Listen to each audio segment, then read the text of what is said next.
Oke, selamat sore sahabat-sahabat Rumah Hijau Net dimanapun berada. Kembali bertemu dengan saya Andito, Urban Farmer dan Motif Farmer dari Cipinang Muara, Jakarta Timur, yang sore hari ini kembali akan mengompos. Dan mengompos sore hari ini masih suasana lebaran ya teman-teman. Karena apa? Karena masih ada kulit ketupat ya. Kalau bukan berarti kalau ada kulit ketupat di selain hari lebaran mungkin nggak ada, tetap bisa saja ada kulit ketupat. Hanya saja bisa jadi jenis sampah ini adalah menjadi sampah yang cukup trending topik atau cukup populer di masa-masa lebaran ini. Nah, ini masih menjadi bagian dari kompos saya hari ini. Maka yuk kita mulai ngompos, dan kita awali ngompos kita dengan mengompos kulit ketupat. Wih, ada Kak Hamdan. Gimana Kak? Perjalanan ngomposnya lancar pasti. Nah, silakan teman-teman kalau mau terinspirasi dengan metode-metode urban farming dan composting yang apa ya, yang lain lagi rasanya, praktisi bapak-bapak. Nah, silakan tuh ada Mas Hamdan Yudanto. Ada Mas Bro Hamdan ini anaknya jagoan panjat tebing ya, Mas Hamdan. Mudah-mudahan lancar. Mudik nggak sih kemarin Mas Hamdan? Hamdan bersama keluarga kayaknya seru sepertinya perjalanannya. Semoga dilancarkan. Mohon maaf lahir batinnya Mas Hamdan kalau kita ada hal-hal yang mungkin kurang berkenan dalam interaksi selama ini.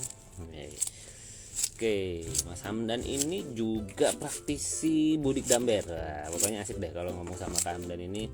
Praktisi budik damber, pemilah sampah juga.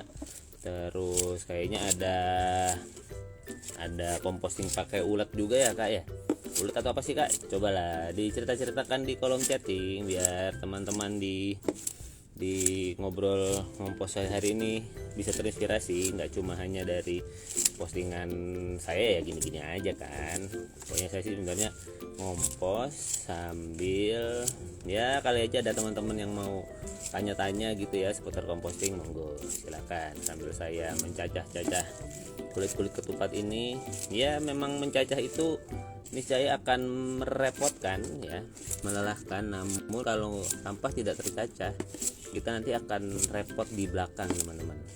Makanya sebetulnya ya ini adalah sesuatu yang memang kita perlu sengajakan gitu ya. Ya udah dialokasikan aja. Saya sih udah niatin pos sekitar karena tahu nih bakal ngompos kulit ketupat ya 10 menit lah kurang lebih ya proses pencacahan ini gitu ya. Karena memang kulit ketupat ini kalau misalnya nggak dipotong ya dia akan ini ya, ukurannya akan tetap panjang-panjang begini si kulit ketupatnya ini. Jadi silakan teman-teman kalau ada yang mau ditanyakan, disampaikan seputar proses composting, monggo disampaikan saja di kolom komentar, boleh di tayangan ini ataupun mungkin nanti di siaran ulangnya di IGTV atau di channel YouTube saya ketika nanti sudah dinaikkan. Nah, kadang-kadang juga ini sih berbagi tips teknis aja ya. Kadang-kadang ketika kita menggunting seperti ini tidak langsung mudah tergunting semuanya karena apa ya, posisi, tekstur dan sebagainya. Kita kadang boleh aja sih langsung nuangin ke bawah terus kita langsung gunting-gunting di sini. Intinya adalah sebetulnya mengurangi kepanjangan ukuran supaya dia tidak dia mengecil ukurannya ketika nanti terkompos nanti. Ketika dia jadi bagian dari pupuk, dari media tanam, dia tuh nggak manjang-manjang gitu.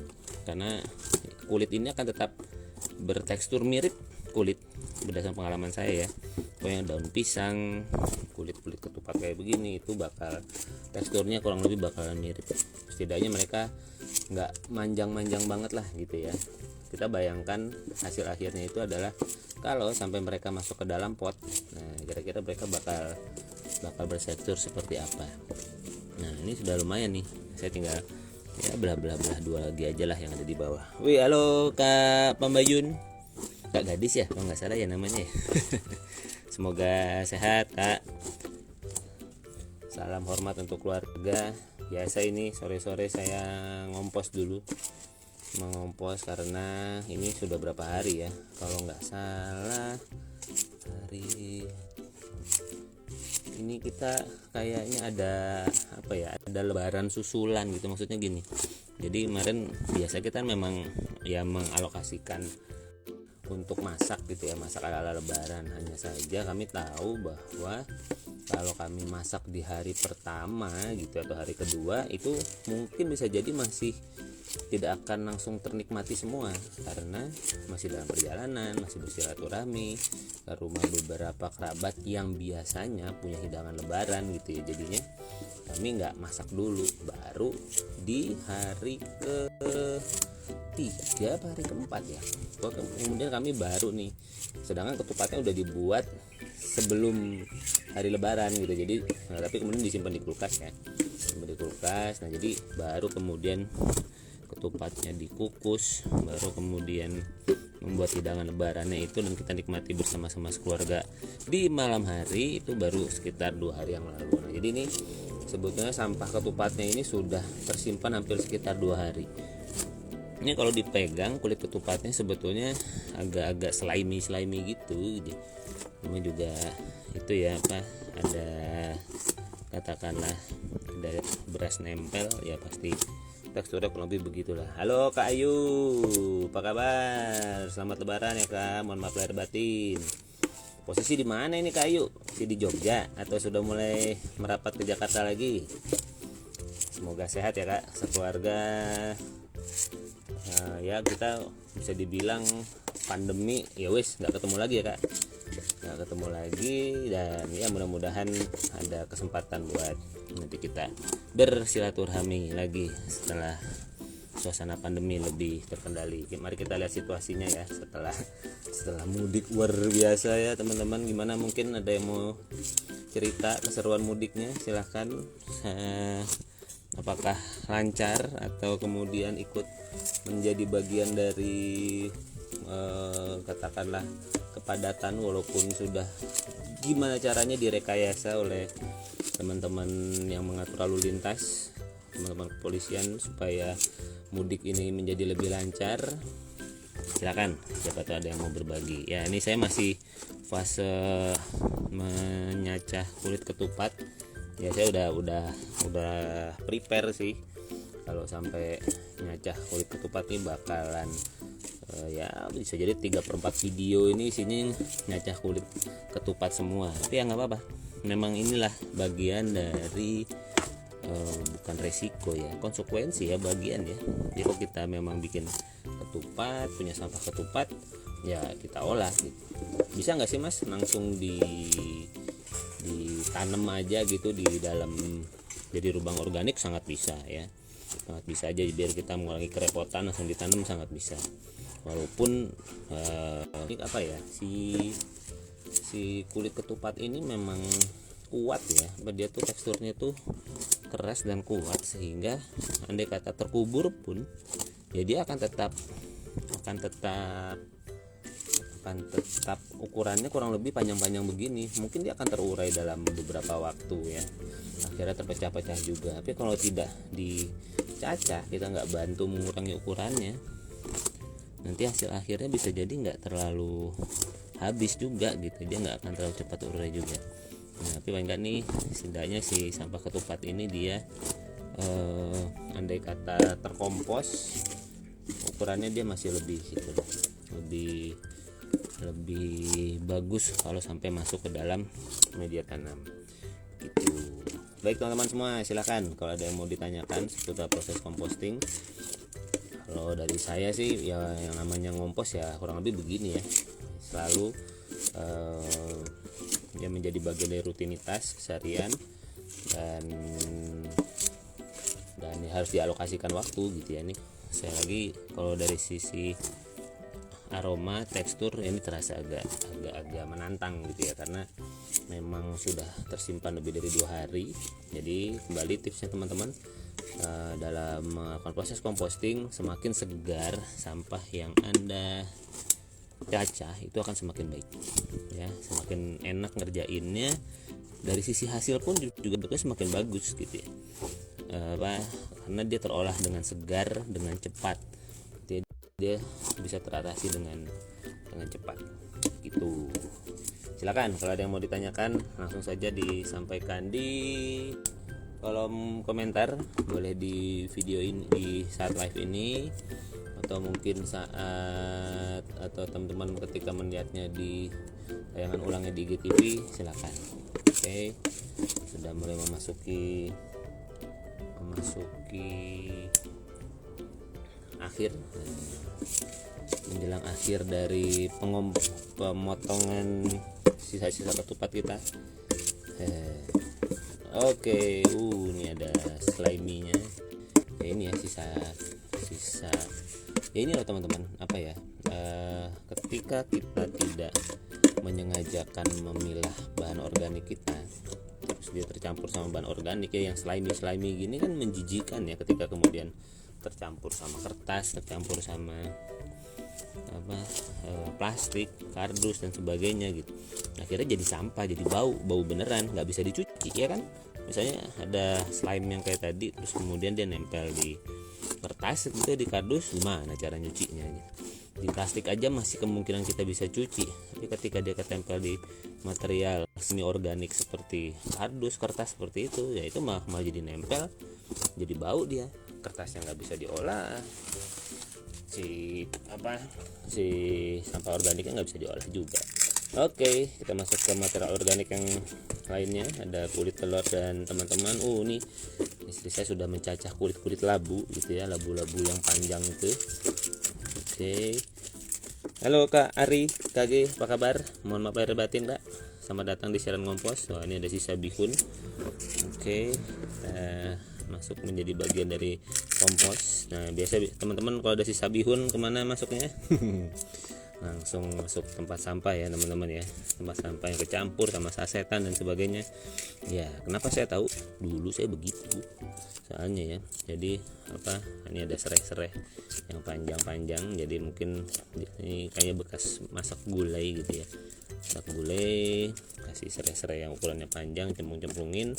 Ini ada lindinya, tapi masih oke, lindinya masih tolerable. Wah, ini ada kayaknya teh nih, teh tubruk. Nah, ini kalau teh celup seperti ini nanti akan masuk ke residu. Oke, kita bisa langsung. Nah, ini ada kulit ketupat, ada sebagian kulit jeruk. Ada serai lagi, serai kulit jeruk lagi. Dapat lagi di sini ada telur. Terus kemudian masih kulit jeruk lagi, caca dikit, kurangin ukuran. Nah, ini daun-daun salam begini juga nanti akhir endingnya jadi tetap seperti daun, jadi kalau bisa dikurangi ukurannya, dikurangi. Nah, kulit jeruk menyegarkan aroma komposnya langsung ya, kulit jeruk yang kuning kecil itu. Nah, ini ada kentang yang sepertinya bagiannya tidak bagus. Nah, sebenarnya sih kentang bakal terurai ya, pasti hancur nih kalau kentang, tapi kita tetap perlu cacah untuk membantu. Dan maaf lahir batin juga ya Kak Arya. Oke, silakan Kak, kalau ada yang mau ditanyakan seputar proses kompos atau gimana lebarannya, bisa ngompos atau bagaimana, atau nunggu lebaran tahun depan mungkin. Nah, nggak apa-apa teman-teman, yang penting niatnya dulu ya. Nah, ini ada potongan kentang juga, kita belah dulu potongan kentangnya, jadi supaya yang penting tuh nggak utuh tuh plek gitu loh teman-teman. Nah, itu yang kemudian yang panjang-panjang itu kita kurangi ukurannya. Nah, ini juga masih ada potongan kentang lagi, jadi mungkin bisa jadi ada satu bonggol kentang yang sudah menurun kualitasnya, sehingga langsung sama istri saya dibelah-belah saja supaya memudahkan. Terima kasih. Dan ini kulit kentang semua. Kulit kentang sih secara umum pasti terurai ya, apalagi mau dikasih ayam, bisa jadi ini kulit kentang menghilang nih, bakal langsung dinikmati sama mereka. Oke, sip, sepertinya sudah, tinggal kita ambil sedikit menggunakan sendok.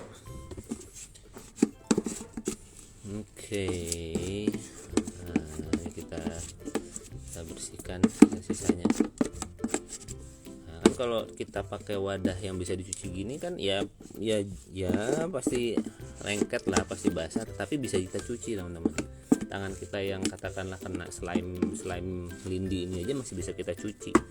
Kalau dia udah kena kertas, kena kardus, itulah yang bikin sampah menumpuk dan membau begitu ya teman-teman semua. Oke, inilah siaran ngompos sore hari ini. Sudah selesai ngompos, masih edisi spesial lebaran. Sebagian di bawahnya banyak banget kulit ketupatnya, yang di atasnya sampah organiknya. Ini akan saya berikan ke ayam. Yang baru nanti setelah ayam-ayam yang menikmati, baru nanti akan masuk lagi ke dalam komposter. Oke, sahabat semua, demikian suasana ngompos sore hari ini. Semoga teman-teman semua bisa terinspirasi dan mendapatkan katakanlah manfaat, bahwa ya proses ngompos itu memang sesuatu yang kita perlu niatkan dan sengajakan di awal ya teman-teman. Tentu akan sangat menyenangkan sekali kalau bukan hanya kita ya, atau hanya satu orang, hanya Kak Ari aja atau teman-teman yang lain yang memulai ngompos sendirian. Paling enak kalau pasangan ikut, anak-anak ikut, anggota keluarga lain ikut. Namun memang ya berdasarkan pengalaman saya ya 8 tahun ya melakukan proses composting, itu butuh edukasi yang memang sangat panjang. Kesadaran bahwa betapa pentingnya kita untuk bisa memilah dan mengolah sampah kita sendiri itu perlu dibangun, dibiasakan. Dan kalau ada satu orang yang bersemangat, biasanya nanti yang lainnya akan ikutan. Begitu teman-teman semua. Sekali lagi tujuannya adalah kita bisa mengurangi tumpukan sampah di TPS dan TPA di sekitar kita. Ya apa yang saya lakukan ini bisa jadi hanya sesuatu yang sedikit, tetapi kalau kita bisa lakukan bareng-bareng, siapa tahu gitu ya, di masa depan ada 1 juta, ada 10 juta orang ikutan ngompos di Indonesia, maka pasti Indonesia akan jauh lebih bersih.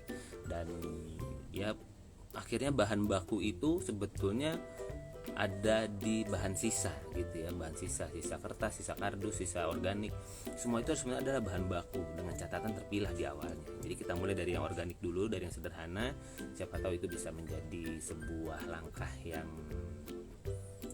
pada waktunya akan berefek luar biasa untuk Indonesia. Oke teman-teman semua, sampai kita ketemu lagi di siaran ngompos Toy Bang selanjutnya. Dan masih dalam suasana lebaran, mohon maaf lahir dan batin untuk sahabat semua bila ada salah kata dan sikap saya atau mungkin ekspresi saya yang mungkin tidak berkenan di hati teman-teman semua. Semoga dibukakan pintu maaf. Sampai kita ketemu lagi di siaran ngompos Toy Bang yang selanjutnya. Saya Andito, thank you, bye.